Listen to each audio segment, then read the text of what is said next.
Good morning and welcome to our third quarter PHMC contract entity meeting. We are so glad that you are able to join us today.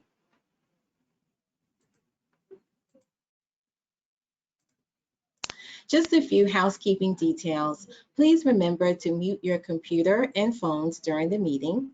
Please enter your questions or comments in the chat, and we will get to all questions or comments after each section of the presentation. Also, there will be time allotted, of course, during the presentation to respond to questions.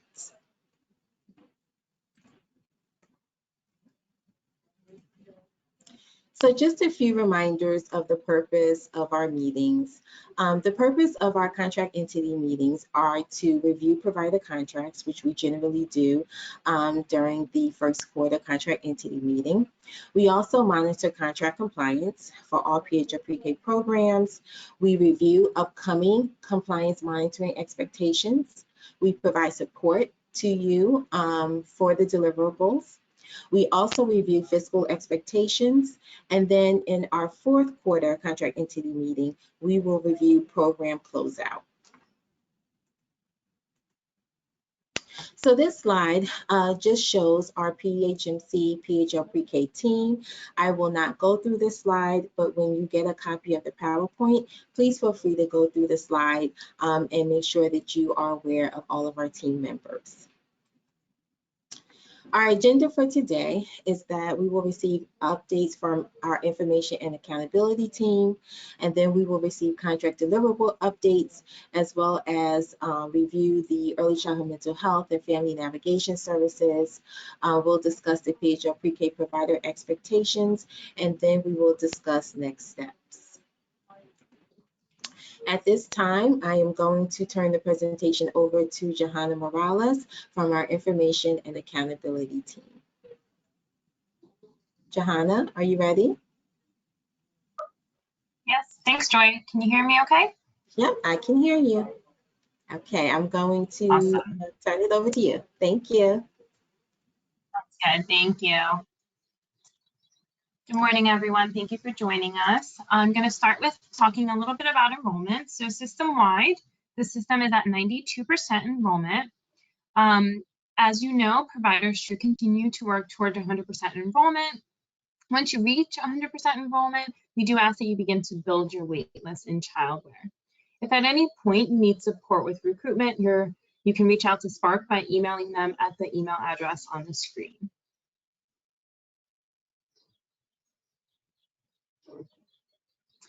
Monthly slot analysis review. We wanted to mention this and send reminders around what monthly slot analysis review is. So each month, the internal team conducts an analysis of any of the approved enrollments, vacancies, and waitlists as you report them in childcare to understand what our enrollment recruitment supports needs are. We do require that sites are at 100%, but for those sites that are not meeting 100% enrollment, we look at how many seats have been vacant for 30 days or more. And as you're aware, those seats can be at risk of slot reallocation.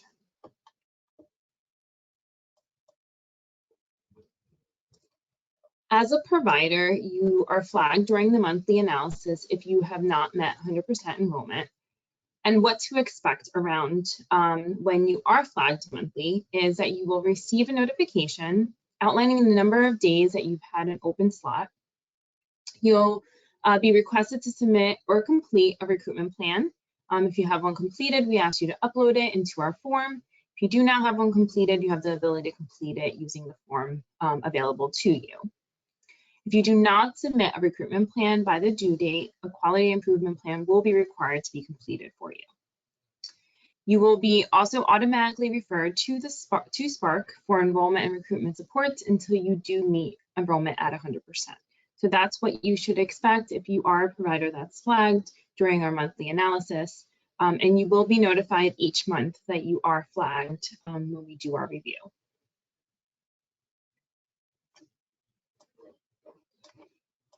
Teaching strategies gold. So our fall assessment has passed. All providers received a communication regarding completion of their fall assessment with any relevant next steps. So for some providers, that did not complete the fall assessment by the due date, you were either required to complete a fall checkpoint or a winter checkpoint, depending on how much of the assessment you had completed at the point of review. For the fall checkpoint, if you were required to complete this, that due date has passed. It was due to be completed on January 13th. So we're currently reviewing this data for compliance purposes to ensure that completion was done for those providers that needed to complete a fall checkpoint. For those that needed to complete a winter checkpoint, we do encourage you to continue to add a documentation in the system and work towards completing your winter checkpoint by February 15th. If you have questions about which checkpoint period you need to complete, you're more than welcome to reach out to us at phlprek@phmc.org. We can help you identify what your next steps are. You can also reach out to your coach if you have to complete a fall or winter checkpoint because you missed the original deadline. You have been referred to Spark and you have a coach assigned to you that's been working. That has been working with you to complete those next steps.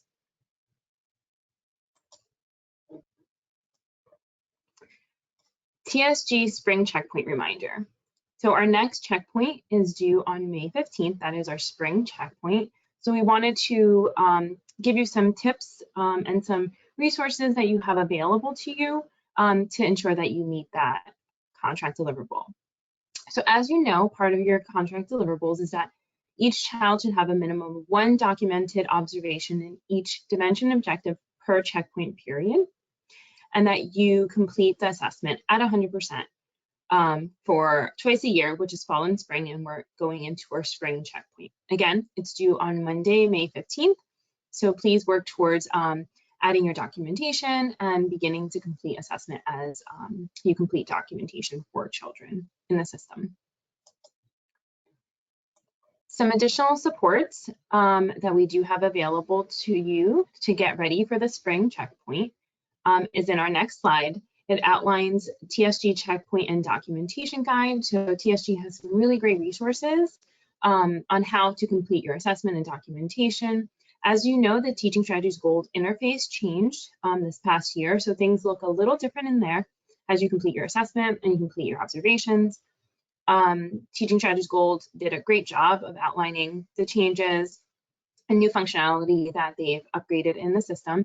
So that guide, that's a clickable link. So when you receive these slides, you can click on that link. It takes you to a guide that has assessment documentation support. It also has best practices in selecting and finalizing checkpoint. It's a really great resource. Additionally, check out the Sparks Knowledge Center event calendar. They have trainings and work groups. They also have their topic catalog that has supports around various topics, one including Teaching Strategies Gold and assessment support.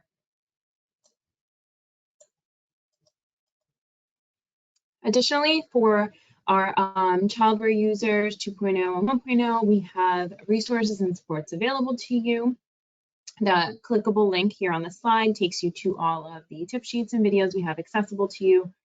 Additionally, if you need any one-on-one support regarding any of the data entry requirements that are outlined for you, you're more than welcome to request a one-on-one meeting with the childware team. By clicking the link here, it takes you to a form and asks you a series of questions just so that we understand what supports you may need and we can schedule that meeting for you. This is especially helpful if you have new staff, if you need a refresher, or if there's something coming up that you're just that is creating a barrier that you just need to understand how to complete that task. Feel free to request that one-on-one meeting. Additionally, we wanted to walk you through one functionality that childware does have available to you that is really helpful when you are completing your attendance and adding your site closures. So the access to your site closure calendar, this is really important to complete when you do have closures for your location. It's very easily accessible when you are on your main navigation page. So you can see that Welcome Martha to your to the left of the screen. You're going to scroll down to your Site Calendar Management tab. You see that in the second image to the right. Once you click on that, it takes you to your Site Calendar Management page. That's what that looks like here in that image below. There are tip sheets and videos available for the steps that I will go through in the next few slides. You can click on that link here on the first slide. Once you're in the site calendar management tab, you can select your site if you have more than one location. So in the next slide, you can see the image of where you would select in the drop down for that site. If you have more than one location, you can select your site here. Once you select the site that you need to add a site closure for, in the next slide, you're going to add a single day or a range of dates. So let's say you are closed for a week, you can add a range of dates. As you can see here on the screen, if you're going to close for a day, let's say it's an emergency closure or a scheduled closure, you can prompt the fields to add whichever date needed. And again, you can select either a scheduled or emergency closure after you add your dates. In the first two data fields, the third is selecting scheduled or emergency. Just rule of thumb for scheduled closure, it's for holidays, breaks, maybe staff development, training.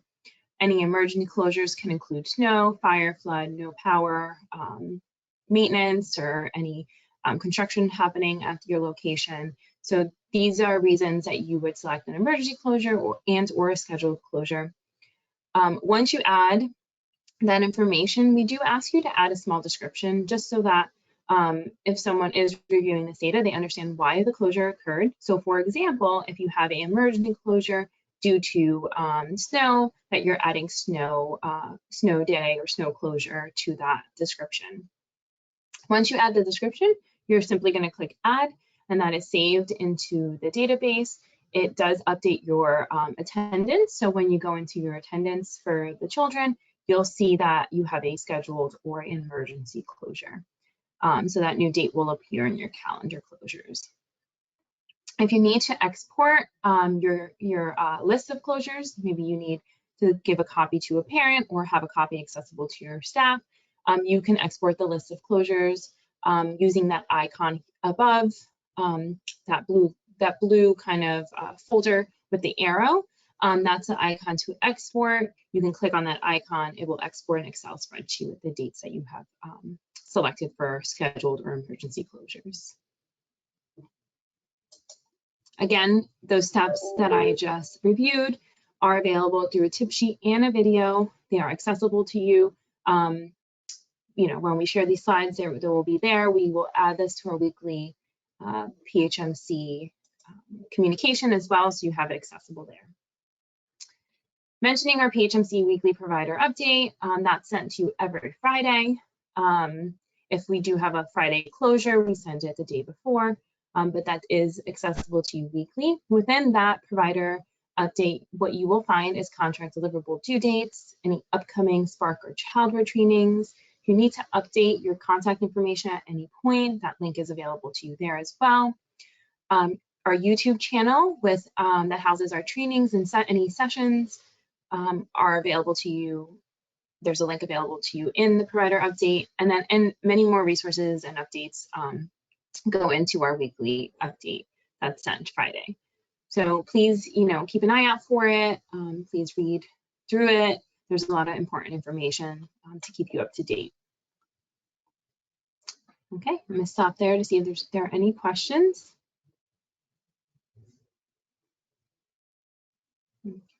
I don't see any on my end. No, I don't so see I'm any. Going to turn. Okay, great. Thanks, Joyce. I'm going to turn it over to Carrie. Yes. Actually, right before Carrie starts, I'm going to make Carrie a presenter. So just give me 1 minute.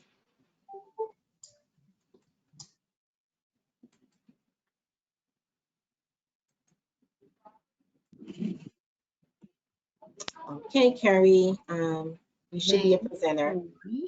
You're welcome. Okay, let me just share my screen here.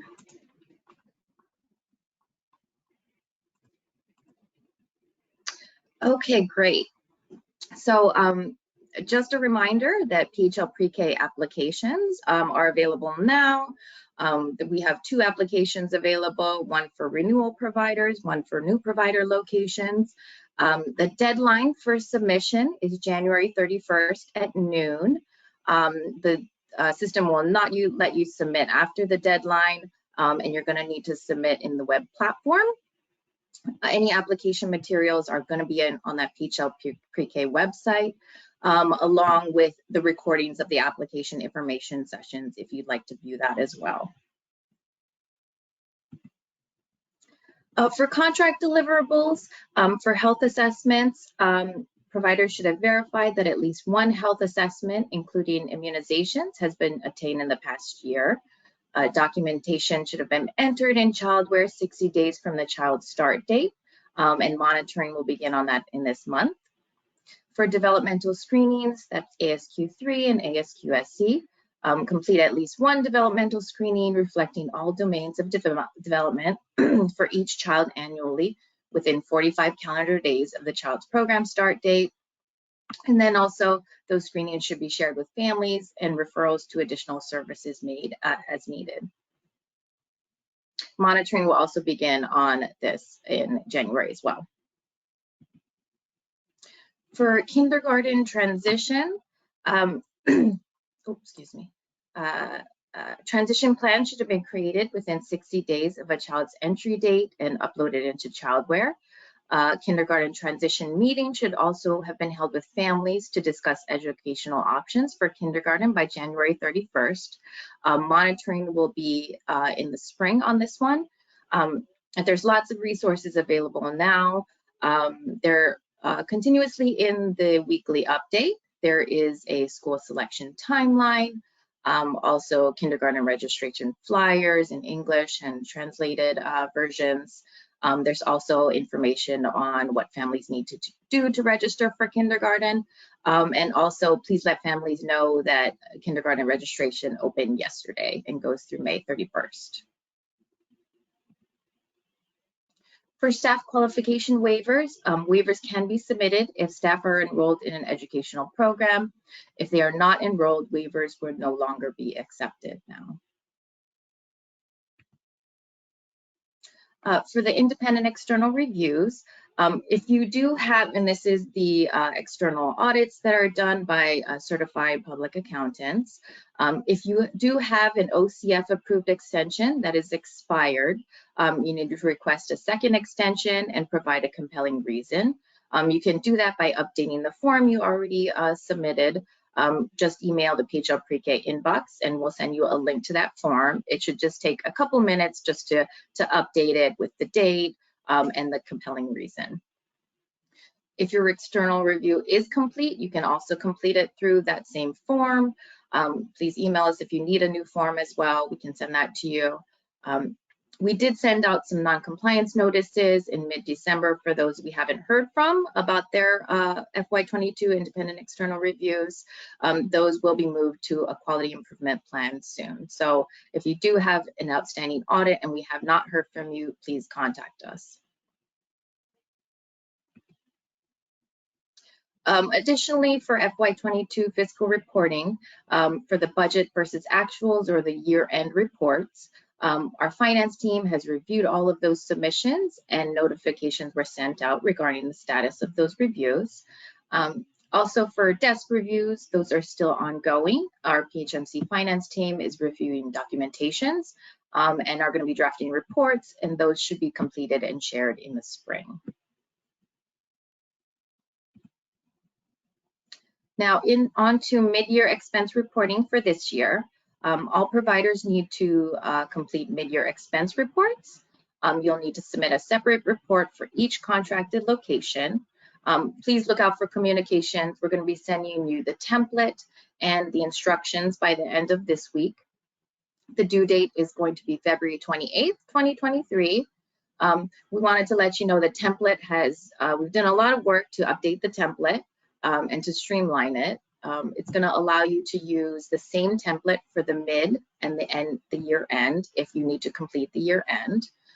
We've tried to make it as user-friendly as possible, try to lessen the tabs that are on that worksheet, and then also adjusted how you'll tell us about your allocation methods. Now, we just wanted to touch on justifications for variances a little bit. This is a place where, you know, we didn't get, we just wanted a little bit more information than some of the justifications for the year end were giving. So just wanted to highlight some good examples here. So you'll need to do a justification if your actuals were over or under 10% of your approved budget. And we'll go into a demo and I'll show you this in a little bit. But just some good examples of some variance justifications are if you overspent on benefits, you could say something like employee benefits were less than anticipated due to the inability to hire additional staff. If program supplies were underspent, you could say something like we had leftover stock from the previous year and lower enrollment than expected. If your insurance costs were higher, then you could say something like costs increased by a certain percentage, like 15%. Or if training costs were lower, you could say something like trainings were done online, so those costs were minimal. Some insufficient examples were really just around us needing more information than was given. So if you said actual costs were greater than anticipated, we just would want a little bit more about why that is. If teacher salaries were over or under, and someone wrote teacher salaries, we just want to know a little bit more about, were they higher than expected? Were you not able to hire teachers when you thought you could? So just give a little bit more information there. And then if you said something like, oh, we reallocated to another line item, we'd want to know more information about why there was over or underspending in that category, and maybe if you wanted to give more information about why you chose that different line item. Okay, now we will go into the demo, and I will pull the spreadsheet up here. Okay, so here is the spreadsheet. So you'll see at the top here, you'll see which version of the template that you're looking at. This one is for centers. We have a center and family version. So you'll see FCCH up here if it's the family version. If you're a group, then you would use the same template version that you used when you at the exhibit stage when you were developing your PHL pre-K line item budget. So make sure you're using the right template. For site name, you're going to choose from the drop-down menu. So this is a key too. If you're not using the right template, your name will not be in this drop-down. So please contact us if your name is not there. So you'd select your name here. You'd go to the time frame of report, and then you could choose mid-year or year-end. So for this one, you choose the mid-year. So if you select it there, you'll see these year-end columns here are grayed out. So you wouldn't write anything in any year-end columns in this worksheet would be grayed out. So you'd only use the mid-year columns. So you'll see if I change it to year-end, then the mid-year columns are grayed out. So let's go to mid-year. So let's put in the submission date. And then you would put in your total contract amount. So this is the amount on your contract. If you have a contract amendment that happened from July to December, you'd write that in here, and you'd use that that contract amount and the line items within that contract amount. In the column A here, you'll see all the budget categories or the budget line items. This should look very familiar to the year end, except we have added in these budget categories. So these budget categories, you'll see program staff expense here in this navy row. We have program other expenses, occupancy expenses, and also other expenses. And these will correspond with the tabs. So you'll see here, if you look at program staff expenses, you'll see all of these line items here reflected in the program staff expense tab.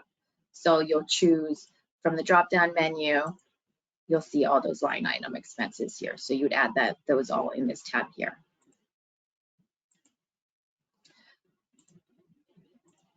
So then you'd go to the approved annual budget amount. So you'd start writing in what is in your approved budget. We'll go through everything. I'll just type in a few. And then you'll go through all of the line items in your approved annual budget. If you go through all of them, you'll see at the bottom, there's going to be a total. This total, after you've added in all of your line items, should match up with the total amount, your total budget amount here. So if you're ready to enter in your mid-year expenses, you go to the tabs. You won't be entering anything in these columns here. These will pre-populate from all of the tabs. And you can see if I tried to add in something, it'll give me an error and won't let me enter anything. So if we want to look at teacher salaries first, we'll go to the program staff expense tab. We'll choose teacher salaries. I can write in my lead teacher. And then you'd write in the total amount that you spent from July to December. So we had 15,000 there. So you'd only complete this mid-year column. You'll see again the grade out for the year end. You wouldn't write anything there. You'll have the year-to-date total here, and there are also some totals on the bottom here for reference.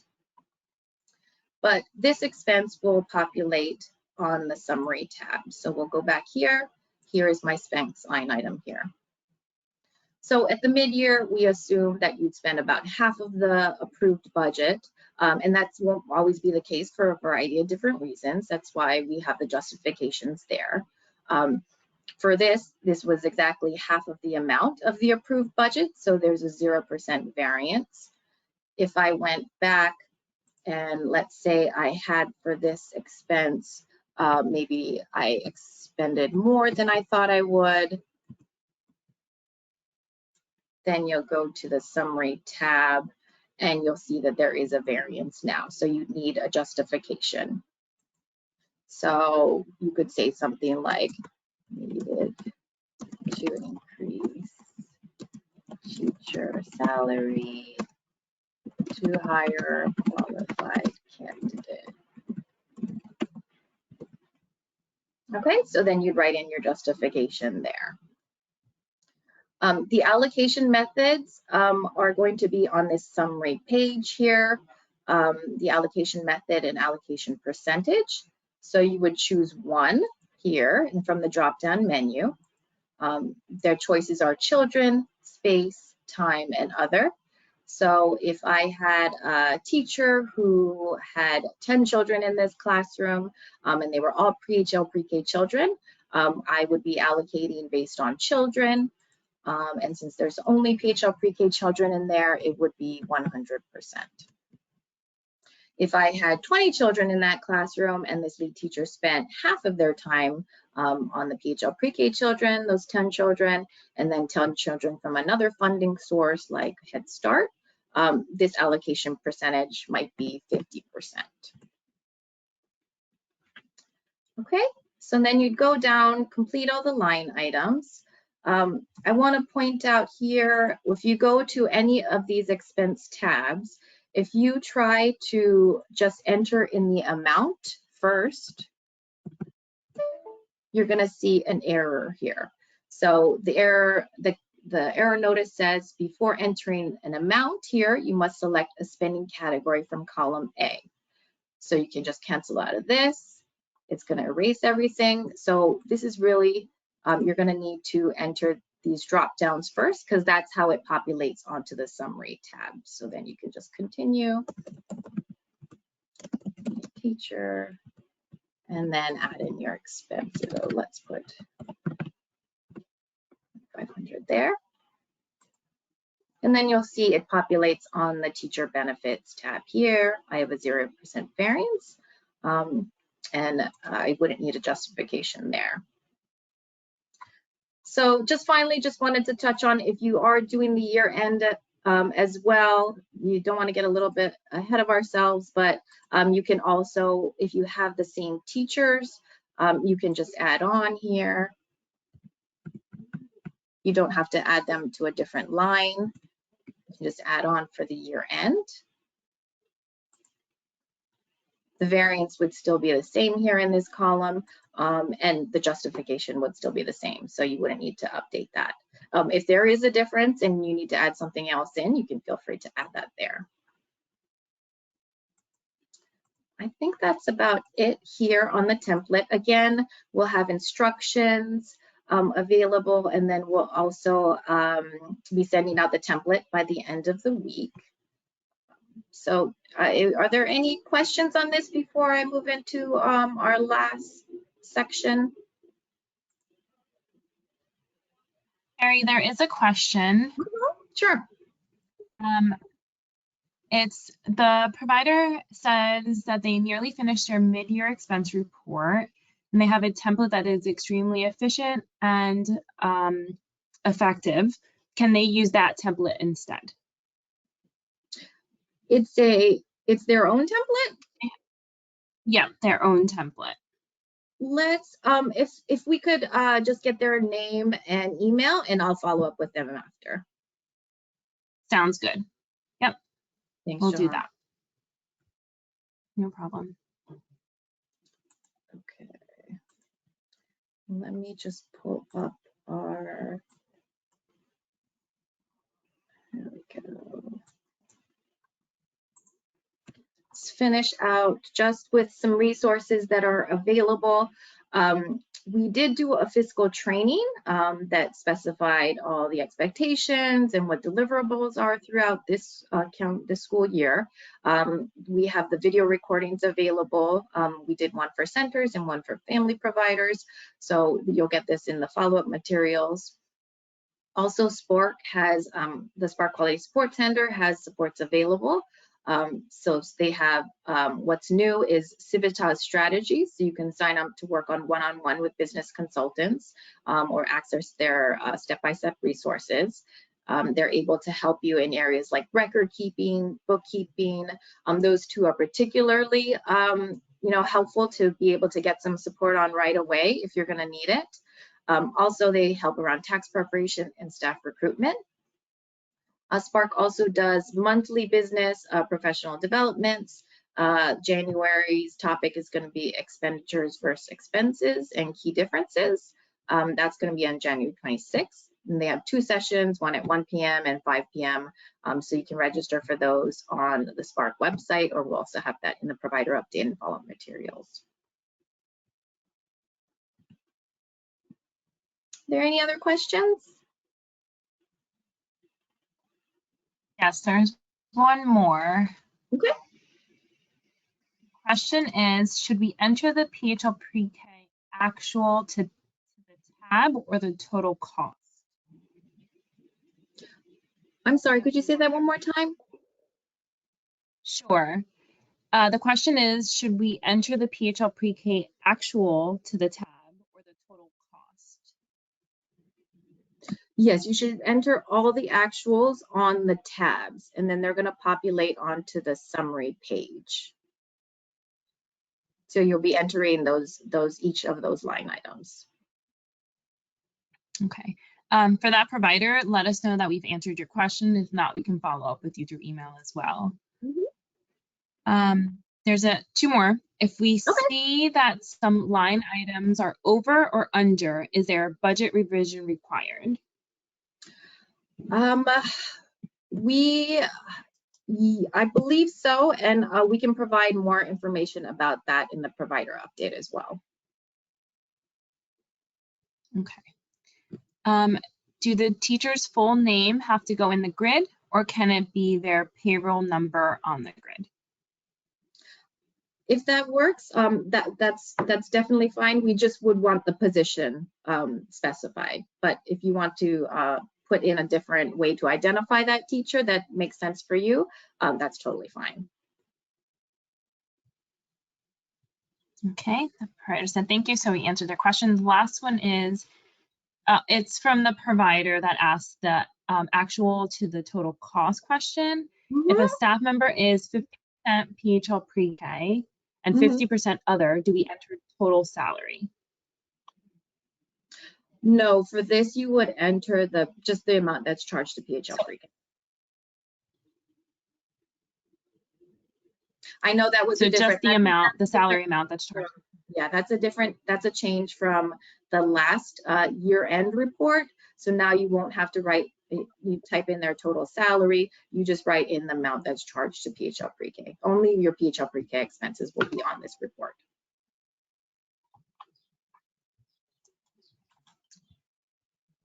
Those are all the questions for you, Carrie. There's Great. one question that I can answer. Unless you had anything else, Carrie. I didn't want to. Nope, that's it. And then I will give this back to you as well. Okay. There was a question regarding closing for COVID and children that are virtual. Do we still need to report it as a closure? So I would not report it as a closure if you are taking attendance. So if you're using the attendance to submit for invoicing, you should not submit it as a closure, because once you submit it as a closure in childware, it will block out that date as a closure. So you won't be able to track it as attendance. Hopefully that answered your question. We can also reach out to you individually if that did not.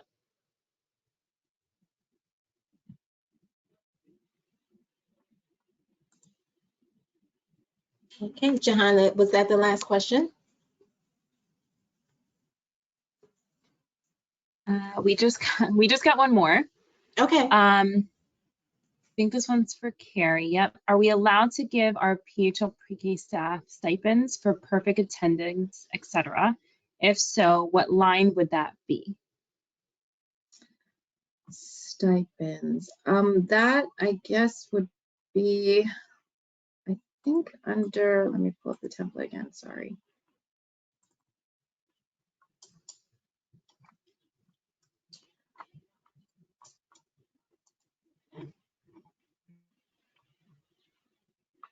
We can follow up on that as well. I mean, I think that would be added under just the staff salaries.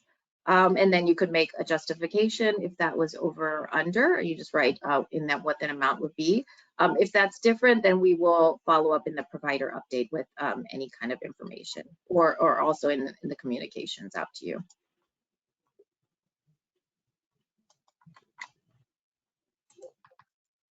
Thank you. The last question really quickly, Joy, was around Civitas.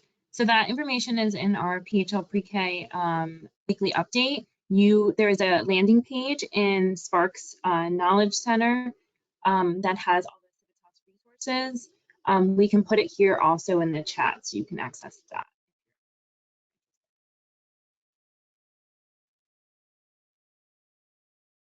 Okay, well, thanks, Johanna, for sharing the questions.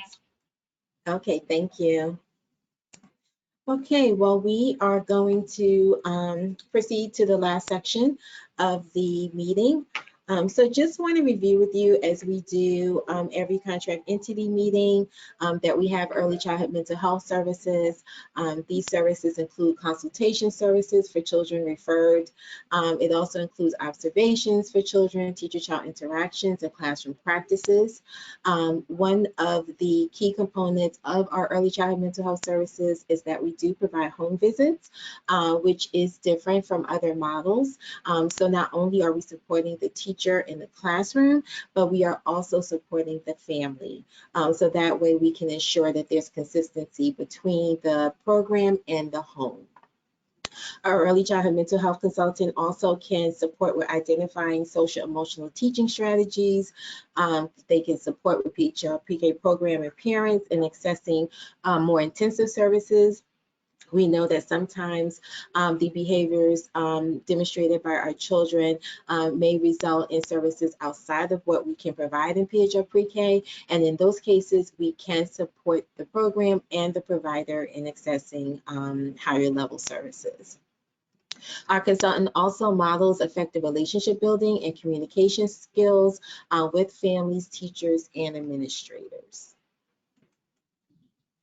Regarding family navigation services, we support the families of children who have been identified as having a red flag in social emotional development. So we look very closely at the ASQ SE tool so that we can follow up with you as the provider and the family to make sure that we're supporting with any behavioral health services. We support families with accessing appropriate funding for behavioral health services. Again, if a child needs services that are beyond what we can provide in PHO Pre-K, we will support the family in being able to access medical assistance if needed so that the child can get behavioral health services through CBH. We also support families with children in the pipeline for early intervention of behavioral health services. This is really a support to you as the PHO Pre-K provider. We know that it's a lot of work to follow up on the evaluation process when a child needs an IEP. So please, tap into our family navigation services so that the family navigator can support in tracking the evaluation and supporting the family through that process. And we also maintain consistent communication with you as the provider so that you are aware of what's going on. And then we also support in making sure that you as the provider have the dates of the evaluations, of any IUP meetings, or anything else that Elwin is working with us on regarding the child and the family. And then we also support families in crisis and connect with community resources. So if you have families that have any type of need, please reach out as well. Our family navigator can support in connecting the family with resources. And how to request these services, you can complete the PA key, IECE, so many letters, IECMHC request for service form. We also always have a link to that form in our provider update, so that's where you can find it.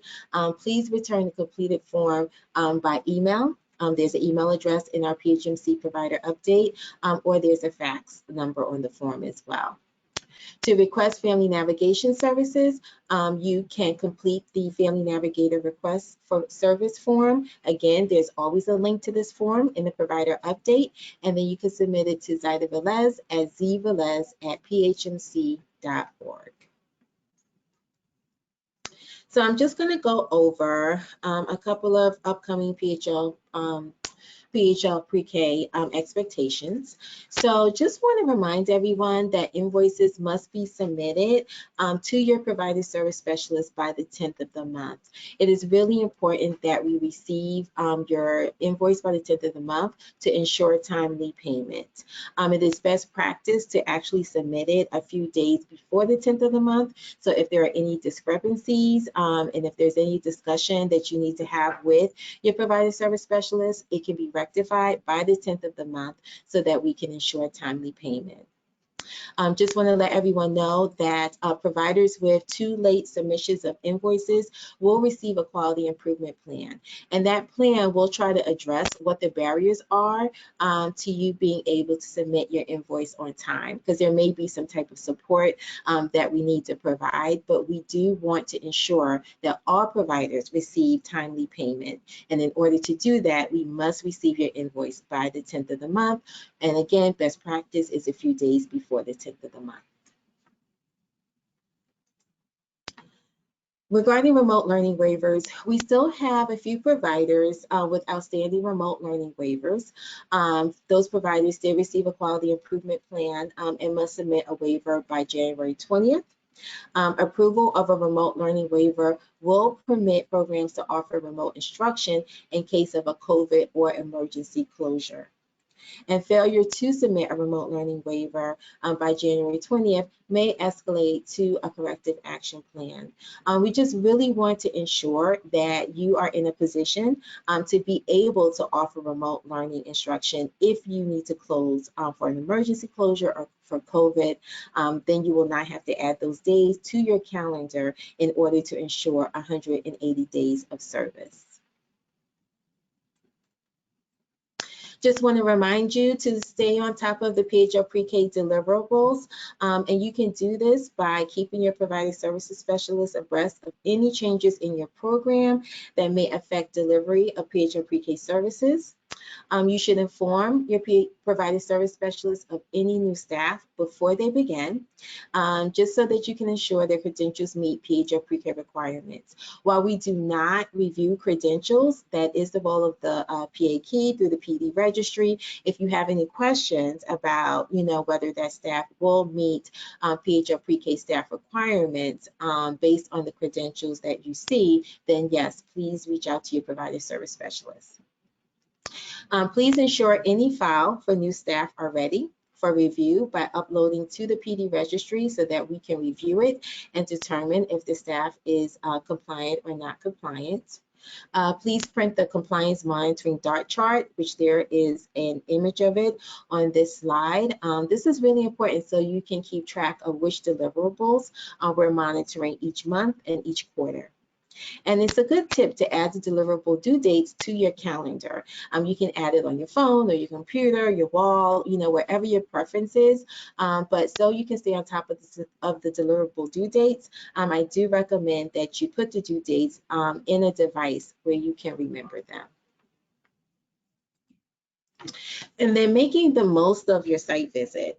Please ensure that child records are ready to review prior to your virtual or in-person visit by uploading all your sources of evidence in Childware and preparing the physical file for your review.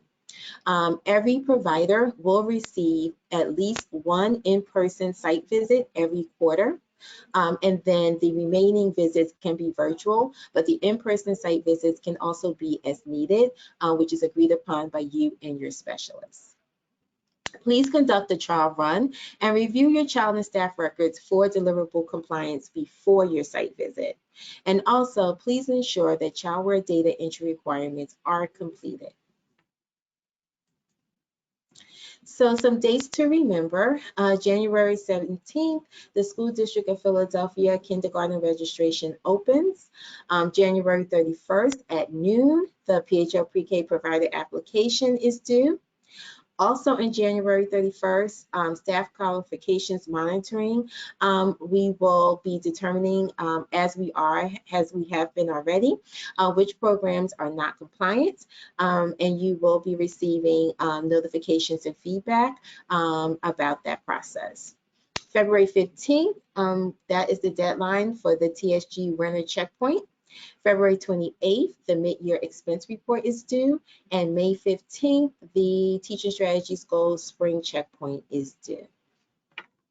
Johanna, are there any questions?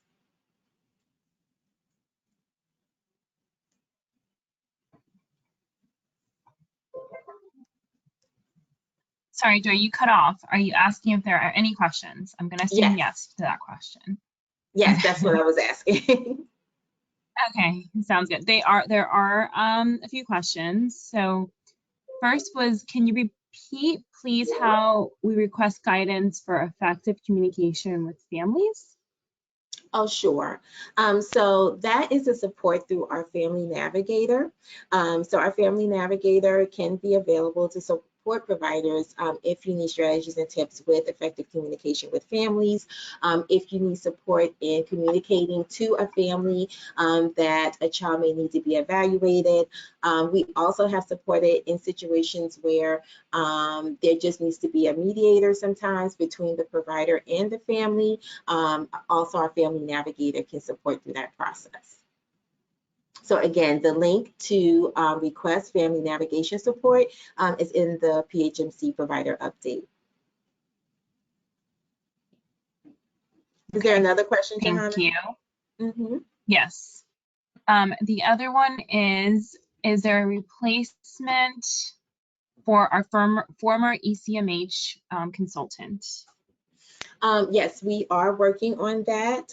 Any provider that was receiving early childhood mental health consultation prior to Bernadette's retirement, we will be reaching out to you between this week and next week to begin scheduling visits again. Okay, thank you.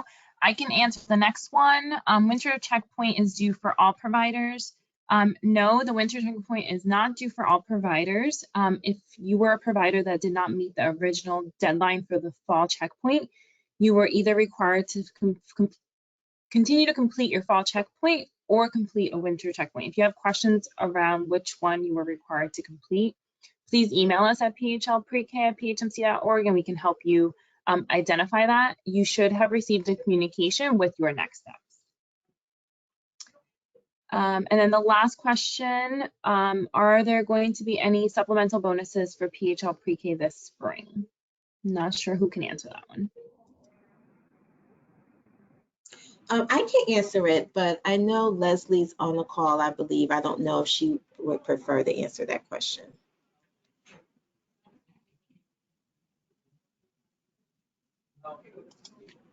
Okay, I'll go ahead and answer it. So at this time, we have not been advised regarding bonuses with supplemental funding. If that is something that we will move forward with this year, we will notify providers. Great. Thank you, Joy. Those are the last of the questions. Okay, thanks, Johanna. Well, we want to thank everyone for attending the meeting this morning. Thank you so much for what you do every day with children and families. And we look forward to seeing you, or actually, presenting for you, I should say, at our next contract entity meeting. Thank you and enjoy the rest of your day.